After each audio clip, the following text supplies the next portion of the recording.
Hi అండి, అందరికీ నమస్కారం. ఆంధ్రప్రదేశ్ లో ఎస్ఐఆర్ కు సంబంధించి గడువునైతే మరొక 10 రోజులైతే పొడిగించడం జరిగింది.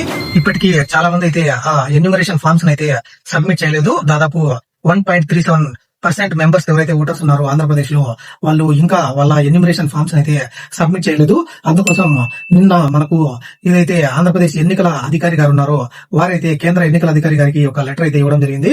వాటిని పరిగణలోకి తీసుకొని మరియు ఏదైతే బిఎల్ఓలు ఉన్నారో వాళ్ళు కూడా ఇచ్చిన ఎన్యూమరేషన్ ఫార్మ్స్ ని కూడా డిస్క్లైజ్ చేయడానికి కూడా టైం అయితే అవసరం అని చెప్పి ఈ 10 రోజుల టైం అయితే పొడిగించడం జరిగింది. అంటే ఈ నెల 24వ తేదీ వరకు మీరు ఈ ఎన్యూమరేషన్ ఫార్మ్స్ ని ఇంకా సబ్మిట్ చేయవచ్చు.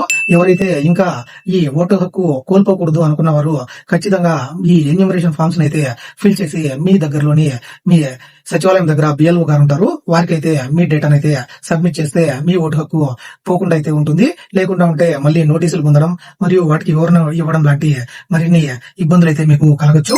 అలాగే మనకు నెక్స్ట్ మంత్ 31వ తేదీ లోపల ఈ డ్రాఫ్ట్ లిస్ట్ ఎవరైతే ఈ ఎన్యూమరేషన్ ఫార్మ్స్ సబ్మిట్ చేసి ఓటు హక్కును కలిగి ఉంటారో వాళ్ళందరికీ సంబంధించి డ్రాఫ్ట్ లిస్ట్ అనేది రిలీజ్ అవ్వడం జరుగుతుంది ఆగస్టు 31కి. అలాగే అక్టోబర్ 3వ తేదీ మనకు final election list, electoral list అయితే పబ్లిష్ చేస్తారన్నట్టు మనకు ఎన్నికల సంఘం అయితే వెల్లడించింది. ఇలాంటి మరిన్ని అప్డేట్స్ కోసం మన ఛానల్ ని సబ్స్క్రైబ్ చేసుకోండి, ఇన్స్టాలో ఫాలో చేయండి. Thank you.